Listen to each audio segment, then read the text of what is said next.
Hey everybody, welcome back to another episode of Land Your Ground, the video podcast for landowners and dreamers. And today we are doing a deep dive into a really cool, I'm going to call it agricultural commodity, but it's something different that I'll bet you haven't talked with somebody who runs their farm this way or does this kind of thing with the land that they hold.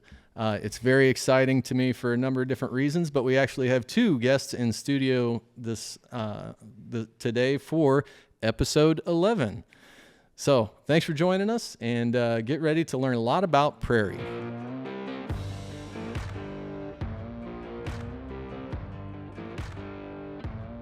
I'm your host, Chase Burns, and again, welcome to Land Your Ground. Today in studio, we have two really cool guests with me, and somebody that I've known for a while, and then somebody they introduced me to a year or two ago. If you are a podcast listener, you guys may be familiar already with these folks, but our pleasure to have them out today. This is Nicolas Lirio and also Kent Boucher, and we're going to talk about Hoksey Seeds. We're going to talk about some Prairie Farm podcast stuff, and just, guys, I want to just turn it over and just open up and let you tell our listeners who you are.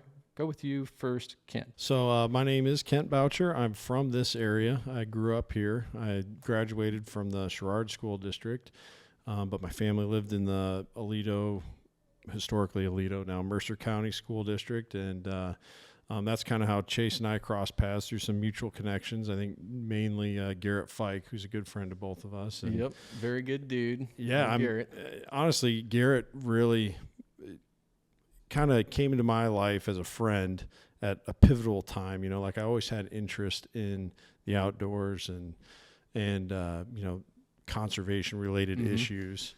He started you on the conservation path, huh? Yeah. And it kind of more like reactivated it in me. I'd really say my dad probably got me going in that direction, but Garrett kind of got me excited about being in the outdoors again. And now that's my lifestyle is I'm avid hunter and outdoorsman and you have First Gen Hunter podcast. Yes, yep. We can talk a little bit more about that later, but yeah, you've kind of taken that to the next leaf, I guess. Just seemed like a good time to plug that because your interest in helping new hunters or people get started on hunting is really kind of come full circle with the First Gen Hunter podcast, which is awesome. Yeah, you probably remember, Chase, maybe 5 or 6 years ago, there was this buzz phrase in the hunting community that hunting is conservation, and that was just thrown out, and hunters are conservationists, and it was like this automatic association that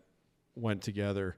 And as I learned more about hunting and learned more about conservation, I realized, kind of, maybe it can, right? It doesn't mean that it always does, right? But what I've found through this journey is that no, not all hunters are conservationists, I wouldn't say. But a lot of the time, and even most of the time, the best conservationists are often hunters. And so they choose to take that next step with caring what's going on around them, in the ecosystems that they're participating in. Yeah. And that's, thankfully, by meeting guys like yourself and Garrett and a whole host of other folks, that's mentored me into that. And so naturally, through both First Gen Hunter, the First Gen Hunter podcast, and the Prairie Farm podcast, I try to do the same. Yeah. Well, so let me shift over then to Nick real quick. Tell me, where's your background in your interest in conservation, prairie, land ownership, all of that stuff? Where did you get started in it? Yeah, I'm fairly confident no fourth grader has ever hoed more mare's tail out of a field than me. So I was raised on a prairie grass farm. I'm pretty sure I'm the only Filipino man who was raised on a prairie grass farm. My mom married my stepdad. I call him Dad, Carroll, when I was very young. And so I was raised there. Went off to, I should say I'm very extroverted. I must be around people. So on the farm in the summers, there were other people around. He hired other help. He'd hire high schoolers and middle schoolers that I was in class with, and I'd hang out with them, and that was great. But during the winter, during seed cleaning season, I hated it. I was alone, and I didn't realize I didn't actually hate the work that much. I hated being alone out there. Yeah, too solitary. Yeah, exactly. So I had a connection. I had a little bit of identity in terms of being part of a farm. Went off to Bible college, and told people I was raised on a grass farm and in the middle of Iowa, and they'd look at me and be like, "No, you were not. You were not." You're one pair of overalls short of that being the truth. Yeah, I don't have like the straw in my mouth. Well, because I was in a big city. I was in Dallas first, and then I was in Northern California, and I finished my education in Bible and counseling. And then I came back home and I got married very quickly after college, and came back home and told Dad, "Hey, I want to help you on the farm. I'm not that interested in cleaning seed." But he was like, we'll hire somebody to do that. Yeah. We tricked Kent and we caught him. But we had a conversation. Dad and I had a conversation where he shared, "Hey, I'm getting older and I've built a business, but I have no transition plan." Yeah. It wasn't like, oh, what am I going to do with this land? It wasn't a desperation. It was like a yearning of his heart. He wanted to make sure this land wasn't corn and beans, and it was kept in prairie. He'd really built this really cool thing, and which we're going to talk about. Yeah, I want to get way into that in a minute. But tell me your story on it. And I told him I would help him, and I gave a few goals of I will help you until these goals are met. And in the meantime, and I care about conservation. It's a passion of mine. What we do with our resources is a big deal to me. And then Kent came on board, and he had the First Gen Hunter podcast, which already had quite a bit of success. And he's like, "We've got to do a podcast here." And we jumped in, and I get to meet new people and hang out. And so it fit me perfectly, but then also it fit my strengths of not just growing the prairie, but on I wanted to help conservation, but I wanted to do it in a way that fit my strengths, which is communicating. And so that's what I do. Yeah.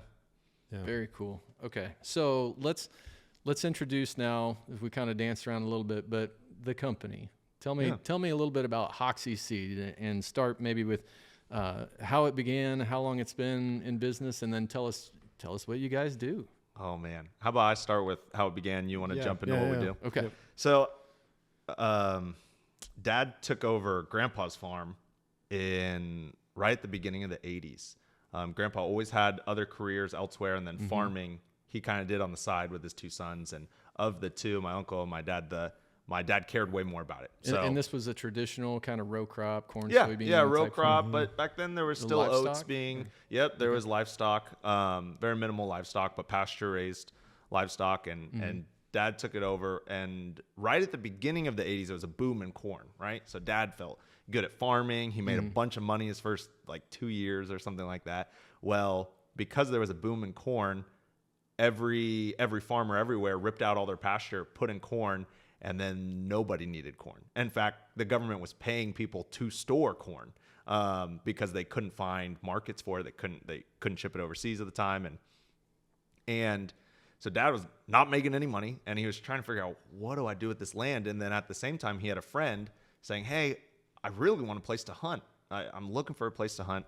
And Dad didn't have anything. I mean, he had a little bit of pasture, but for the most part, he just had row crop. And he noticed that every evening he would watch the pheasants fly from his fields to a ditch across the road. And he started inquiring people that he thought would maybe know why that was. And finally, this old veterinarian, not old at the time, but this veterinarian, they call him Doc. He said, "Well, you have prairie over there." It was one of the very few places in the state that in the ditch across the road. Yep. That they practiced growing prairie on the sides of the roads, and so he had some, I think, big blue stem and Indian grass out there, and that started his curiosity with it, and he failed at planting some for several years. Learned with a lot of mistakes. He had other people interested that helped him along the way, and I think at one point he decided he needed to burn a field of this Indian grass he had bought from out of state, grown here. He decided he needed to burn it, and it caught 3 or 4 cedar trees on fire, and 50-foot flames, burned to a crisp. But under those cedar trees was decades or hundreds of year old remnant. A seed bank. Yep, exactly. And that kind of started whoa, these plants are very resilient in him. He was in awe of it. He ended up destroying all the old Indian grass he had bought and hand collected like a pound of seed of little blue, big blue, Indian, I think Virginia wild rye, and maybe switchgrass, and use that to plant 20 square feet, and then use the seed from that 20 square feet to grow a quarter of an acre. And then, and slowly was building these fields to the point that he has them now. Yeah. Wow. And there's a lot more. The very first episode of our podcast, the Prairie Farm Podcast, he tells the whole story, and he's way better at telling it than I am. Yeah. I'm going back for that one. I mean, there's a lot in between there, but it brings us to today, what we do today. And honestly, the person who's in the ground doing it is Kent, so he'd be able to describe it better. Yeah, and you told me Kent's title is production manager, right? Yep. And I Fancy for weed hoer. I oftentimes wonder if people are like, man, Hoksey's so big, they got a guy just to produce the podcast. And no, that is not. I mean, I guess it can be lumped in there. That's part of what I do. But man of many hats. But when we're talking about production, we're talking about growing prairie. And first of all, I always want to give a ton of thanks to our founder, Carroll, Hoksbergen, for giving me a chance. I wanted to be a farmer growing up. My grandparents had a farm, and I'd go out there and help and stuff as a little kid, and that was at the tail end of the small farm era. The 90s, when pork prices crashed, and it just stopped making sense to be running a small farm operation in conventional ag practices. And so I got a little taste of that, but it was too big of a gap between my grandfather and me for there to be that attrition, when he retired. And so I wanted to farm growing up, but there wasn't really an avenue that right. So you probably spent a lot of years feeling like you were just born a generation too late. Exactly. And kind of, trying to figure out, well, what is it you want to do then for a career? And I had a successful career for a while, for about 8 years as a biology teacher, and then I was just ready to be done with teaching, and I wanted to do something outside. I wanted to be involved in the ag world in some way, but through, as you talked about earlier when you're introducing us, through hunting, I became more and more interested in conservation, and I was a biology teacher, so that went hand in hand with what I understood about ecology and how ecosystems are structured and work, and the importance of native species in those ecosystems. And I came across Hoksey, and Carroll gave me a chance, a guy who had pretty much zero farming experience other than when he was 4 years old, dumping too much ground feed over the fence to the sows, on my grandpa's farm. And he gave me a chance, and he's really been an incredible teacher, showing me how to grow all these different species. And so the other part of it that is daunting is I'm not just doing corn and beans. We I think now have planted 53 or 54 species. We added a few species this year. Last year we grew 50 species. That's fantastic. On our acres, and that's a lot to learn. There's different growing seasons for each of those species. I mean, Nicolas, we start harvesting in early June for some species, and we don't get done until October. That's harvest season, is June through October. And planting season is in late May, and it's in November, and it's in December, and it's in January and February. And so and then the seed cleaning fits in there in between. And so all of that goes into providing for our different, I guess you could say, markets. And so in the native seed world, CRP is for a long time, which you've defined on your podcast before, the Conservation Reserve Program, which came out in 1985. And it was really kind of Nick was talking about the era of, government stepping in, which that wasn't new. That really came out of when that really started happening, where federal government stepping into the ag world really came out of the Dust Bowl years. And under FDR and I can't remember his ag secretary, but there's a whole interesting story there on that guy. But it just became more so as ag continued on from that. And one of those programs was a set-aside program where they would pay farmers essentially to let ground sit idle. Right. And it wasn't really yet like, hey, let it sit idle, but also plant natives on it. It was just don't farm it, let it grow up. And at that time, it was probably all orchard grass and brome and, smooth brome, these invasive grasses. But it was the start of that. And well, then in 1985, of course, then we get the more structure with that program, which is CRP. And even then, I think the guidelines are pretty loose. There's just today, Nick and I did a talk at a Rotary Club in the area. And so I was looking up some stats on CRP in Illinois for that. And I think it's around 25%. This data is from 2020. 25% of CRP ground is introduced grasses. So CP1 mixes. Yep. So you're going to have smooth brome, orchard grass. And they just call it short, cool season grass. Mm-hmm. Yes. Yep. It's like the McDonald's chicken nuggets of CRP, in my opinion. Yeah, just right. Like, it is food, but there's nothing gourmet about it. Yeah, that's right. Right. And so it, that, I think that was what a lot of the early CRP plantings were. But since then, it definitely became a much more robust program, and we have even a CP2 now is a lot of native variety can be found in a CP2 mix. Nicolas, I want to give him some credit. A thing that we always try to provide as Hoksey Native Seeds in the CRP market is super diverse mixes, well above that threshold that the FSA is going to minimum requirement. Right, exactly. So I think, Nicolas, you can weigh in on this. A CP2 really only needs like 5 species. Yeah, right? like 3 grasses and 2 different kinds of forbs. And what is our CP2 last year had how many species? 21 forbs and maybe 6 or 7 grasses, and I mean, there's a whole ideology behind it.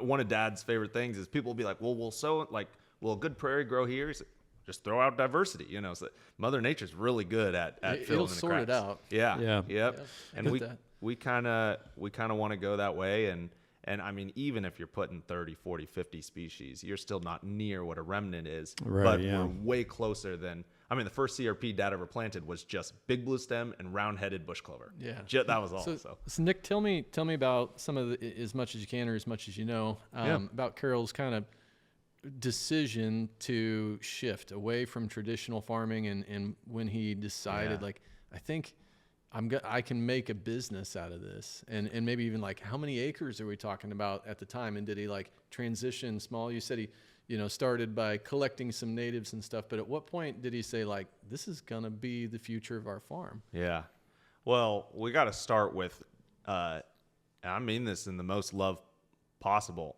My dad's a weird guy. He thinks differently. He doesn't do anything the same. He doesn't like new equipment. I knew he had to be a little weird. I mean, when you said he hired Ken. Yeah, right. That's exactly right. Like, Dad, what are you doing? No, Carroll likes to swim against the current. Yes. Even in the 70s, he was kind of starting to take over his dad's farm. I think he hadn't quite put the money down to buy it from him, but he decided to no-till. And credit to my grandpa, he gave a lot of leeway, saw that my dad had some good farming intelligence on him and wasn't controlling about how his son was going to have the land, even when my grandpa still owned it. And so there was a lot of credit there. So my dad, he was experimenting and started doing no-till in the late 70s and even got basically bullied for it by his neighbors, and people would say, I'd never let anybody farm, right to his face. They'd say that kind of stuff. And that kind of stuff, it put like a chip on his shoulder, and it almost let him dig in further in the conservation thing. That's how I work too. Somebody tells you can't do something, just makes you want to do it more. Oh yeah. And he's a competitive dude. He was a big basketball player and anyway, but so when he started in the early 80s putting down prairie grass and having slow but determined success, it took a long time. I think he harvested his last cornfield in maybe 2016. Okay. We still do beans because they're very useful for transitioning between wildflower species. Okay. You'll put it into beans for at least 1 or 2 years and then do a different species. But we have to Nick's talking about crop rotation. Yep. We have to rotate kind of have to species cleanse as the well. field of one species to be Yeah, able to right. convert because over. it sucked all the specific nutrients that it wanted. And but so early on he was moving this way, and he was mostly grasses. He was harvesting grasses and big blue stem, Indian grass, switchgrass, and he started 232 acres was what he farmed. Plus, I think he rented maybe another 60 at the time. That's what he farmed. And like I said, I mean, he started with like 50 square feet to begin with, and just stripping seeds, beating the seed on the ground to get it to help germinate, then throwing it back out. Finally was getting to the point where he was harvesting, 5 to 10 acres. But then he couldn't just turn that 5 to 10 acres and plant 50. He had to sell 3/4 of it to even make a living, Right. Where's the profit? Exactly. And it was hard. With people today, we go to these stakeholder meetings and they're mostly very good, but sometimes you have people that are complaining, prairie industry is too hard to get into. Like these old time farmers aren't letting anybody else in. And my dad's like, well, are you willing to put in 2 decades of not making any money, just floating by? That's what he did. And but he was so determined and frankly just believed a core value that conservation was a big deal, that it carried him through not making any money. And he says that he didn't have a family at the time to support. I don't think I could have done it if I had a family to support.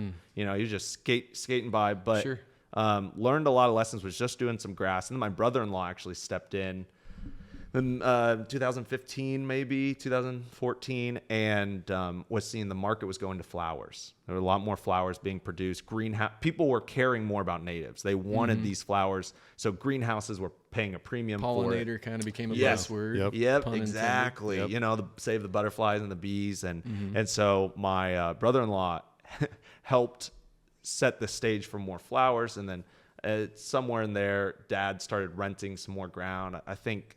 Today we farm, there's more acres involved, but there's farmable acres like 495 or right around 500, 505 maybe. Wow. And, but it takes Dad, Kent, myself when I'm needed.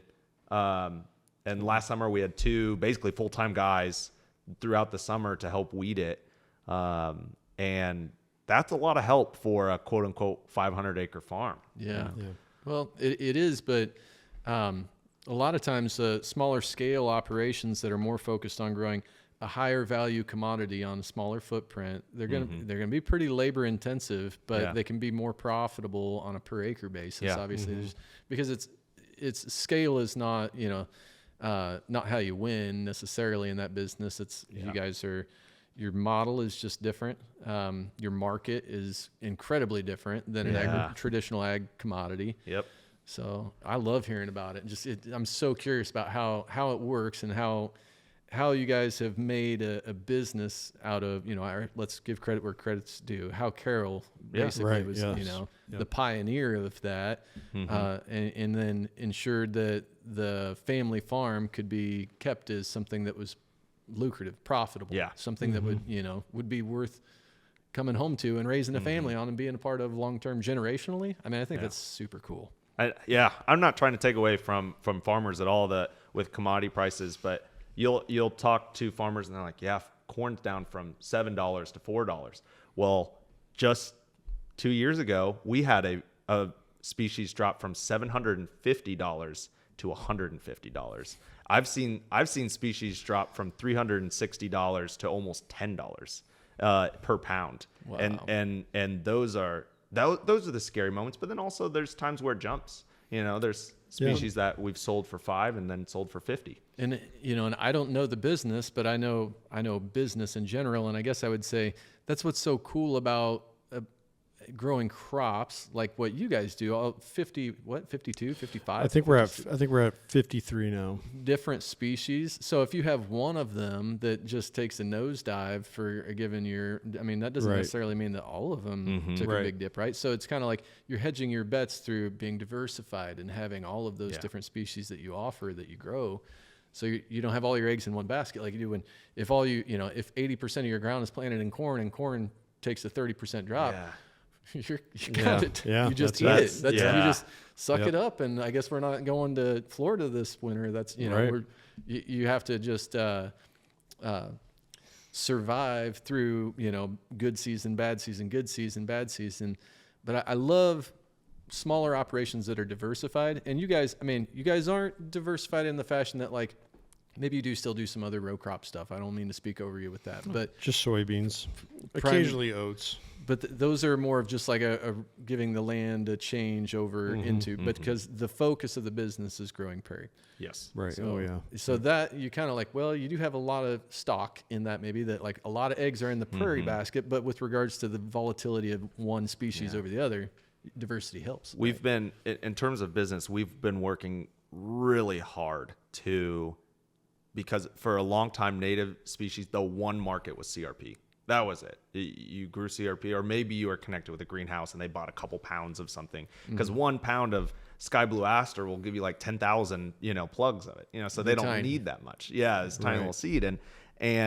But Kent has a genius marketing brain. He loves being outside more. If he didn't love being outside so much, I would just keep him in the office all the time, because he's got such a good brain. Be outside. That's where all those creative juices come from. Right? That's right. That's the fuel, man. But so we've been working. We came up with a backyard pollinator, or my brother-in-law actually came up with that idea, the backyard pollinator idea, to get it in people's backyards. And so that was another avenue. And we really believe in that. I have it. I have some rental properties, and I put it in all of my rental properties. I say, hey, one condition, you can't get rid of this. You can't get rid of this prairie plot. Yeah. And there's some other things that we've been working on. I really want to get away from being dependent on government programs. I'm not saying they're bad programs. I love the programs, but I don't want, because some years they're way down, some years they're way up, and I don't like that. And you're probably cringing a little bit every time it's time to write a new farm bill about, is this going to be really good for our industry, or is it going to be devastating? And I'm a huge proponent of prairie. You guys know that, and that's how we met. But I absolutely love that there's an industry even to talk about, and that you guys have a business that provides a living for families that care about conservation, that care about propagation of these native species, and some of them that are probably really rare and just, that you just don't find out there except in these tiny little remnant places. So I think what the mission behind what you guys do is like just plucking at all my heartstrings. I just love it. So can we talk about just the day-to-day production of what is running a prairie, seed business like, and what, farming prairie grasses? It's very seasonal. So right now, like I said, we've been doing some planting. I imagine Carroll probably planted today. I think he's probably putting in some little blue stem today, but if not today, then probably tomorrow. But that will be our last planting for our farm. Of course, we do some custom planting for customers, and so I guess we'll just start in January seed cleaning and frost seeding time. When you say seed cleaning, explain to people. I think I kind of know what this is, but is this like debearding some of the grasses, or is it like literal, like cleaning, like it's just dusty, dirty? I mean, what are we talking about? Both. So yep. A lot of the species have to be debearded, which is, sorry, Jordan, don't get nervous there, buddy. It is what it is. Nobody's going to debeard our Jordan. Which I'm deeply disappointed. I came and met a Chase with no beard. I was looking forward to that. If you had just told me how important that was to you, I could have kept it another week or two. Yeah. But debearding grasses, this is the fuzz, right? Yeah, right. The long tail on some of the seeds. Yeah, and I think, there's a sub lesson in there. When you look at these species, most of them are distributed naturally through wind, right? Some are going to be distributed through animal hides, or were distributed that way more so. And some through, wind or through water. They're going to float and run off and get dropped off somewhere. So that's how most of these seeds are propagated on the landscape naturally. And so they have structures that help with that, either little barbs for grabbing into a hide or a little, tails or something that carry them in the wind. Kite. Right, exactly. Okay. And So you use a machine, or what kind of process? How's that work? It's a heck of a process. Yeah, so it's our most intimidating machine, the debearder, and I say most intimidating, and the evidence of that is that Carroll makes sure the power is cut off to that machine in two ways. First, in the the toggle switch that turns her on, and then secondly at the panel. Make sure you have it turned off in both spots, because this thing will wrap you up. Tag out. Yeah. Okay. So it's a bar that is locked into two bearings and just rotates at a high RPM, and it's got all these I guess, for lack of a better term, fingers on it, steel fingers. Yep, that just are rotating really fast, and so you get your seed into that box that has that agitator in there. And the way you do that is Carroll designed a platform that's up above the debearder. It's got a chute that goes down into the debearder, and so you back a wagon up to the platform there, and then I hop in the wagon with a pitchfork and pitch it up, and feed it down that rat hole. Still down. pretty manual. Yeah. Oh, Yeah. man. Very manual. Yeah. Yeah. And so it could take, some wagons can take me several days to if it's a big truck box of like big blue stem or Indian grass, we basically keep that thing running 16 hours a day when we're in that time. We work in shifts, and try and get it all clean for our fall seedings, and so that's our all of our grasses have to go through the debearder. I'd say half to 2/3 of our forbs have to go through the debearder, and from there, after getting debearded, it's taken into a old clipper seed cleaner. Those have been around for a long time. In fact, when you look at it, that was what really I was geeking out when I did my interview. Some people are listening to this right now, and they're just like, "Who cares? What is this weird apparatus?" And I'm a little kid, and I'm like, "That's so cool." Oh, what does man, that do? I was asking Nicolas if I could take videos and stuff, and you're going back to the 20th century when you're working on this stuff, and so the seed cleaners clean through different ways: gravity, filtering, and wind. Air. Yep, wind. Yep, and so it sorts the seed, and you got to tune in the screens to find the right size screens that you want. And you may want the seed cleaner, 85% of the species, you're going to want the seed cleaner to clean in the same sort of way. But sometimes you're like, nope, I don't want the clean seed coming out of that port. I want it coming out of this port. So then you got to retune everything to, and we're talking a thing that's taller than this room, giant machine. Usually when the seed goes through there, it's done. But some species like the asters, that you're just downsizing, then you got to run it through another seed cleaner, which is another clipper cleaner, Clipper 116. So, tell me though about collection, the harvest, and just in short, I know this could get lengthy, but think on maybe the native tall warm season grasses versus the prairie forbs. What's the biggest differences between how you harvest one versus the other and collecting all that seed? Most of our grasses we're going to actually harvest with a self-propelled combine, so just like what you see corn and bean guys doing, but we use gleaners. So Alls-Chalmers gleaners. I know that's dangerous to say around here. This is a green and yellow country. Right. So they ride high, they cut high, look like a hay bine than a combine, or they? No, they look like your standard self-driven combine. It's but it has a different head on it. So I love it. He's like, it's not John Deere. What could it possibly look like? We've never seen one around here. Yeah. It's kind of like a space shuttle. Yeah, that's right. It does kind of have that color. Yeah. But my dad also, he doesn't like working on computers, and he doesn't like paying people to work on computers and combines, right? Because that's a big part of the combine these days. Sure. So he is stuck with very old stuff. Yeah. But that takes a lot of overhead costs too. Yeah. Sure. Just because it's old doesn't mean it doesn't work. And well, a good farmer, this is the anecdote anyway, a good farmer is a pretty good mechanic. And these days that doesn't apply as much because you're not even hardly allowed to work on your own stuff. Right. Yeah. But Yeah. so I'm not surprised to hear that. A man who grows prairie grasses by hand and does all this stuff, he's probably a little bit of an old school. Oh, he's a mechanical genius. When you look at the seed cleaning process, Carroll calls it a big game of mousetrap, because I think yesterday when I was cleaning sky blue aster, I had 3 elevators running at the same time, all for one species. And all those elevators were, offloading for different things. And Carroll thought all that up. That seed cleaner wasn't built like that. He added things onto it and figured out how to sort the wheat from chaff, so to speak. Right. So the shape of that seed. He's modified a lot of our equipment for our specific uses, which is where I'm incredibly fortunate to be coming into something where this infrastructure has already been thought out and built.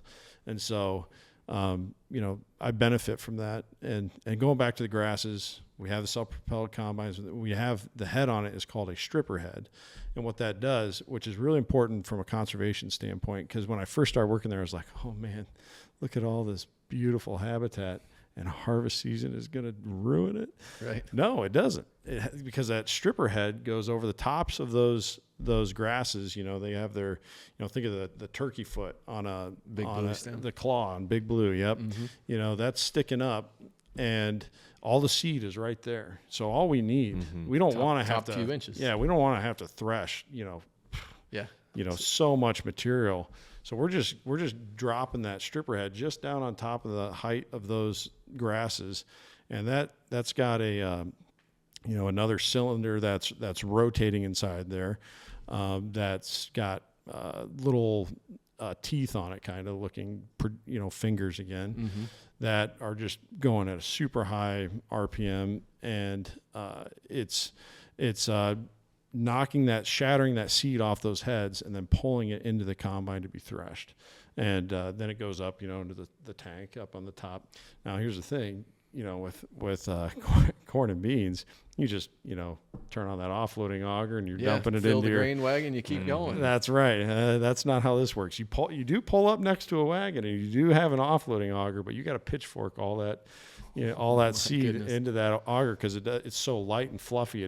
Gravity's not going to pull it down into that, and it's not going to tumble into that auger. So, that's how we do most of our grasses, with some variants. And then most of our forbs, we're going to use a pull type combine, an old Alls-Chalmers All Crop 72, and those are highly adjustable, and all crop literally means that. Yeah. And so we'll swath a lot of those species into windrows, and have a pickup head on that combine, and after it's dried for a week or so, thresh it through the combine, and then it'll be ready to be cleaned to the seed cleaners. So Nick has mentioned weed pulling numerous times, that there's a lot of manual weed removal to kind of keep the stands cleansed, right? Keep something else from creeping in there, so that you're not harvesting some undesirable seed and then trying to distribute that to your customers, whatever.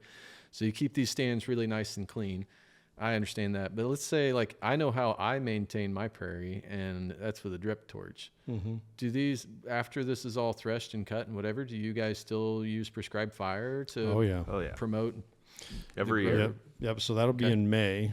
So we'll basically seed clean from January till late April, even into early May. I'm still doing some seed cleaning, but then it get right around mid-May, we burn, which is later than most folks want to burn. Most folks, I've already been seeing some burning going on, and you're just not getting what you think you're getting. I mean, yes, you're removing that dead matter there, and you're restoring nutrients to your soil, but there is one of the greatest marvels of mankind is the amount of cool season invasive grasses we have planted onto our landscape. Preach. If there is a patch of dirt, it has smooth brome or orchard grass or Kentucky blue or reed canary grass growing out fescue. of it. Fescue, yes.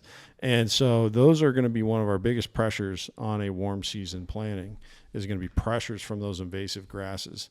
And you want to time your burn when they are vulnerable, when they're coming up and they're early in their growth, so after, March, they're starting to green up, and into April they're growing. And by May, the warm seasons might be growing a little bit, but they'll recover from a burn. Whereas you can knock back that after it's, later into its growth cycle, knock back those cool season grasses and really give an advantage to your warm seasons coming in. And so we burn in May. We do all of our grass fields pretty much every year, which might seem crazy because, they usually tell you on a prairie, a true prairie, you're going to be burning every 3 years. But remember, we're growing these in most cases in monocrop fields. Mm-hmm. So we can have pure seed for seed tests. And the difference is, so forth. When you burn in 2 and 3 and 4 year rotations, you're doing that intentionally to promote diversity. Like you're giving other species a chance to come in. And yep, exactly. So, the more frequently the stand of prairie grasses that we have that's right up around our driveway, I burn pretty much every year. And we still do have a certain pollinator component, maybe not as much as I would probably like, but we really want it to be a tall, thick, robust stand of warm season grasses. And so we burn pretty much every single year. And that really has helped kind of keep it clean, keep it, I won't say weed free, but it just makes it as thick a stand as possible. And we still, because it's smaller patches, plots, and we have a lot of edge around it, fire breaks and driveways, circle drive and all that kind of stuff.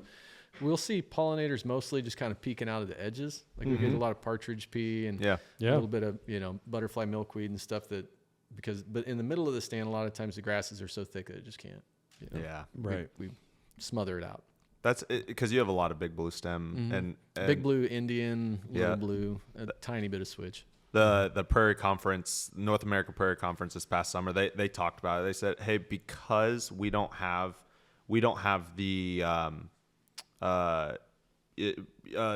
systems or the balances for big blue stem that they used to have, which was a lot of it was just bison just nibbled it all the way down to the ground. We don't have that. The only way to really manage big blue stem is they recommend to put it in mixes very light because it's an increaser. So no matter what, if you don't have bison or something out there to kind of help keep it down, then you're going to, whether it's in 5 years or in 75 years, it will eventually be big blue stem. Take over. But, in some applications, especially when it comes to landscaping, that might be what somebody's goal is. And it's certainly better than smooth brome, fescue, Kentucky blue. You're getting a lot more. I sure like looking at it a lot more than I like mowing. That's right. Yes. Man. Yeah. Oh, man. I ain't got a time for that. That's right. On a lawnmower. Or worse yet, in my opinion, miscanthus. That's rough stuff. Yeah, I know. And that hurts a lot of deer hunters' feelings out there. But it does. Quit planting that stuff. Cantaloupe switchgrass gets just as tall. Yeah. So, interesting stuff, though. Really, I think the business as a whole is unique. I think it's cool, for the Midwest. I think that's just something that I love a land story where somebody came in, successor, and at a certain point in the family farm history and just said, I think we're going to try something different here. And, what you guys are doing is just amazing. So, kudos for that. And then, but let's shift gears and talk about not only do you guys grow prairie and that's your business, that's, how you're managing that land. And that's what, Carroll started. And that's what, hopefully the future will hold is just to continue to grow that business. But you're proponents of the industry as a whole. You guys are huge advocates for prairie. Yes. And I love that. Yep. So tell us about the Prairie Farm Podcast and what you guys do there, what your objective is, or like some of the guests, that. Yeah. Well, there's, if I can say it this way, there's a sexy side to our podcast. There's like a cool, people like to hear about it. And then there's a very pragmatic side that doesn't seem as cool. And you say it, people will be like, why would that be your motivation? But Kent, frankly, came and begged to work for us one day.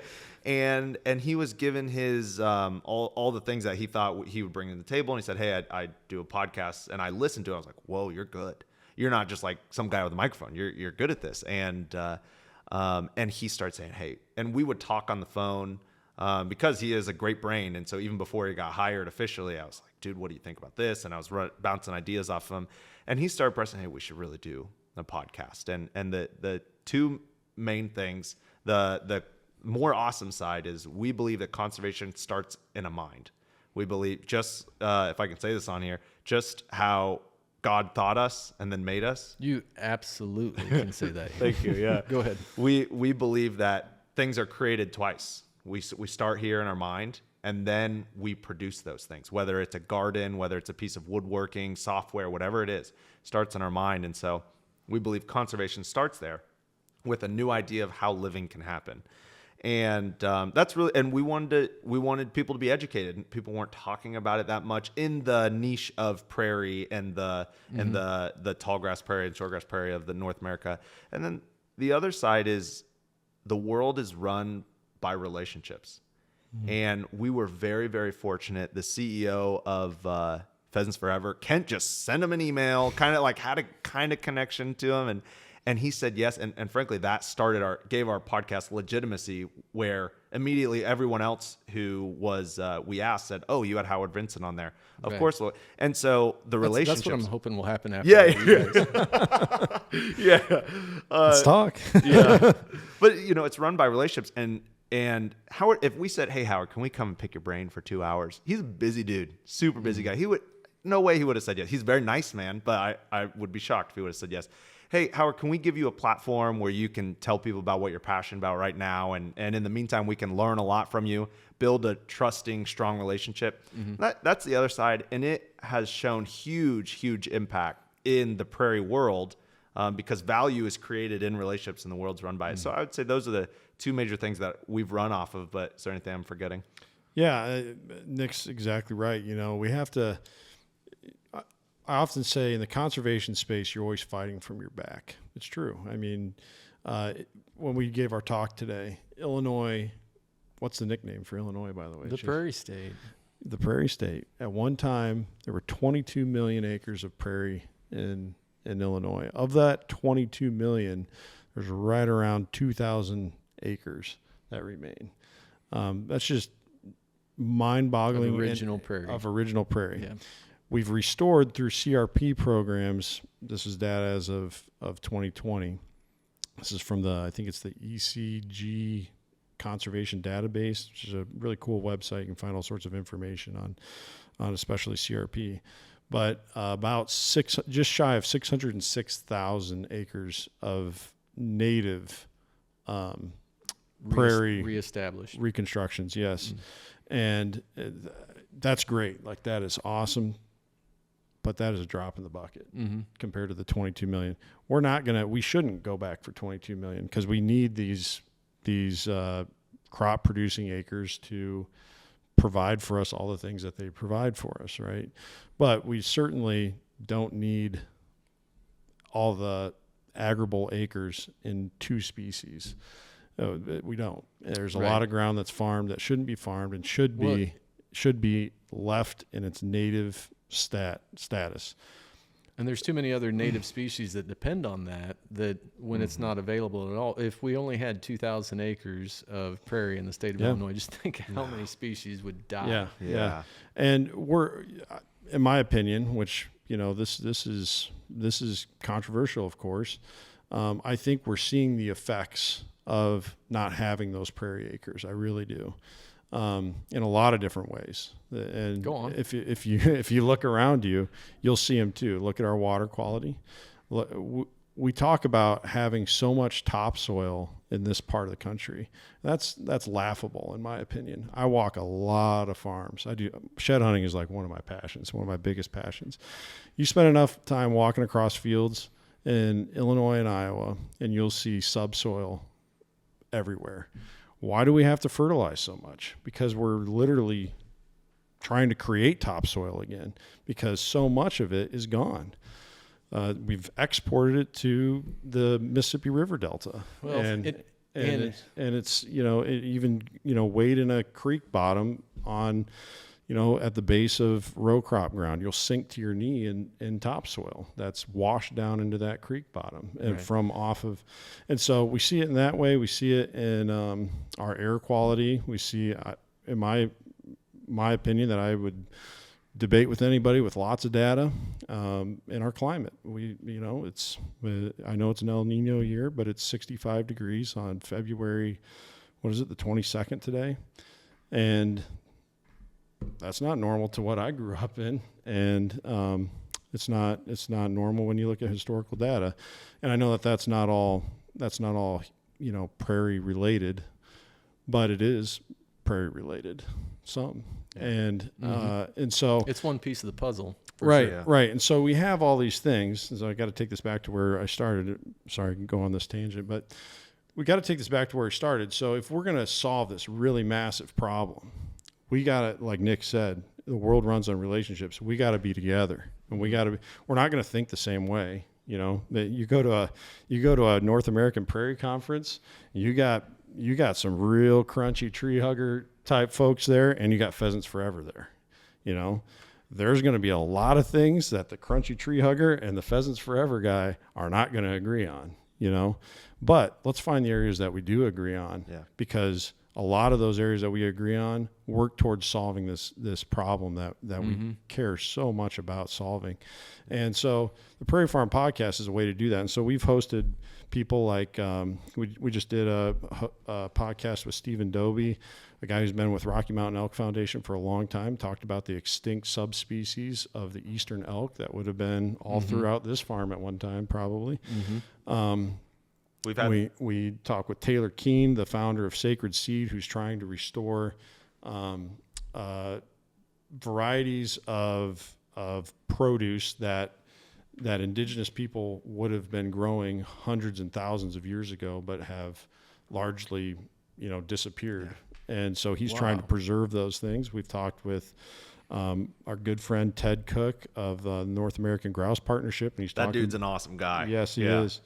And we've become great friends with Doug Duran from Sharing the Land. Most people probably know him from Meat Eater. Yep. And Ryan Callahan from Meat Eater, and some very local, yes, people that you would never see them and anywhere, but they've got crazy awesome stories. Yeah, Joy Van Weingarten.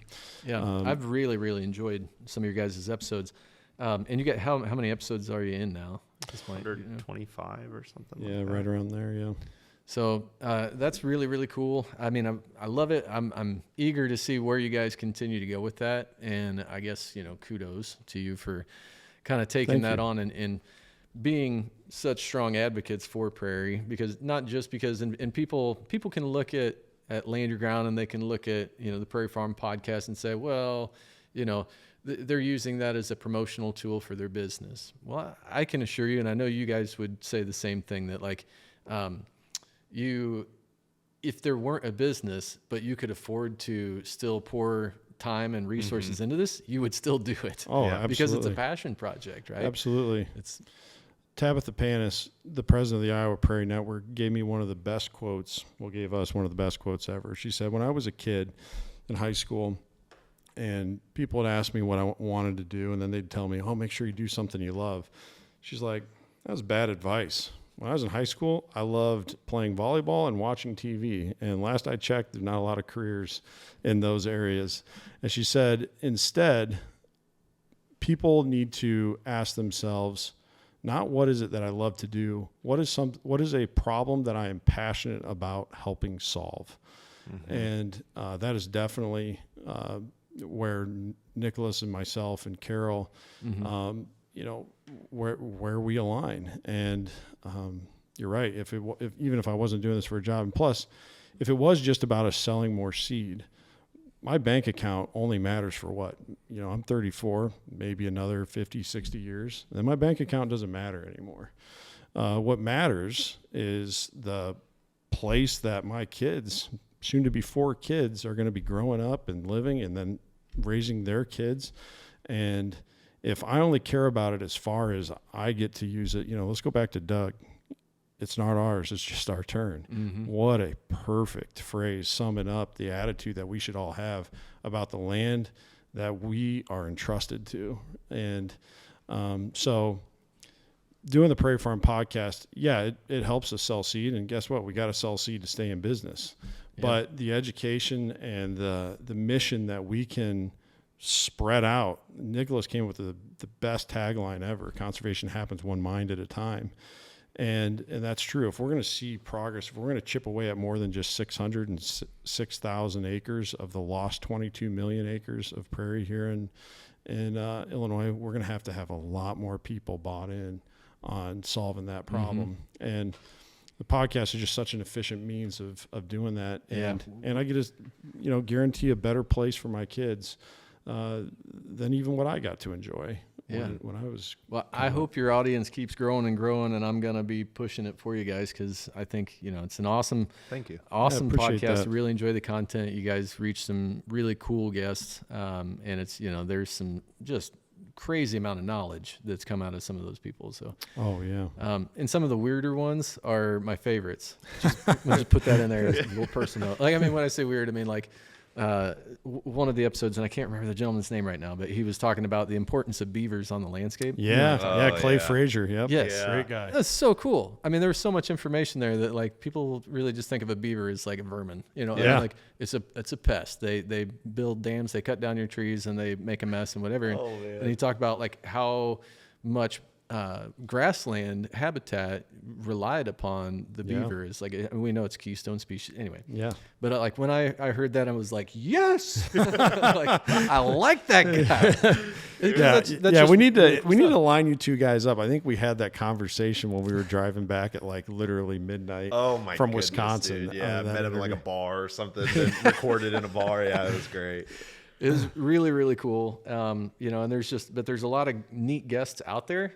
So we're hoping that we can bring, a lot of variety like that to this podcast and kind of focusing on our niche. But then, you guys doing the same thing. It's just really, I really appreciate you sharing the Hoksey story. What Carroll and family have started and kind of developed, and, your guys' passion both for Prairie and for your business are just super evident. I mean, it just kind of just beams out of you.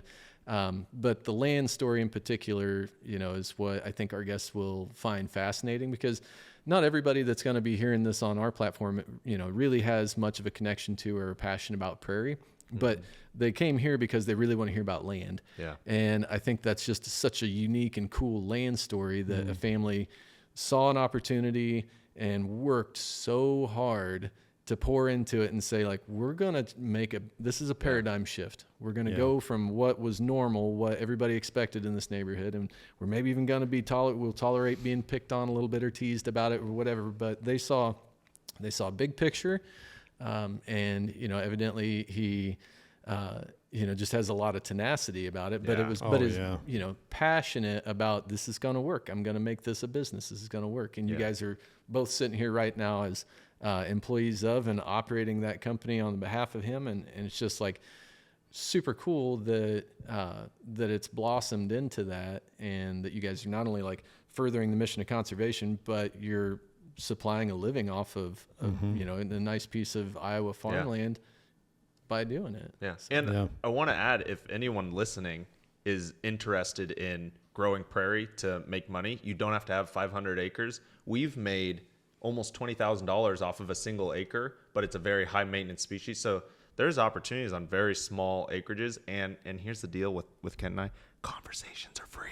That's Call us right. anytime. We'd be happy to talk about it. I was just going to ask, what would be the best way for people to reach you? Probably our contact link on HokseyNativeSeeds.com or theprairiefarm.com. Yeah, or Instagram, Hoksey Native Seeds, Instagram. Yeah. Yep. And so there'll be some shorts probably from this that get clipped and we'll put out on our socials as well, but we'll link you guys in there. Cool. And maybe we can collab on some of the Instagram stuff. So anything else you guys want to add or jump in, throw in last minute? Just really appreciate you having us on, and you run a really quality show, Chase. I've done a lot of seed cleaning and actually greenhouse maintenance too this last week while burning through some episodes. So Yeah. We'll keep them coming. Burning through the burns. All right. Man, love it. Well, thank you guys. Thanks, Nick, Kent. I really you. appreciate you guys. Thanks to Hoksey for coming on and talking with us today and sharing the land story. To everybody out there, you can like and subscribe to join our tribe. We are glad to have you again for this episode, but tune in, join us every other week, and go ahead and sign up for the newsletter. Jordan would love it if you did that, because we would love to keep you in touch with our weekly newsletter, and then also you'll be the first to see when a new episode drops of the podcast. So thanks again for joining us. I'm Chase Burns with Land Your Ground.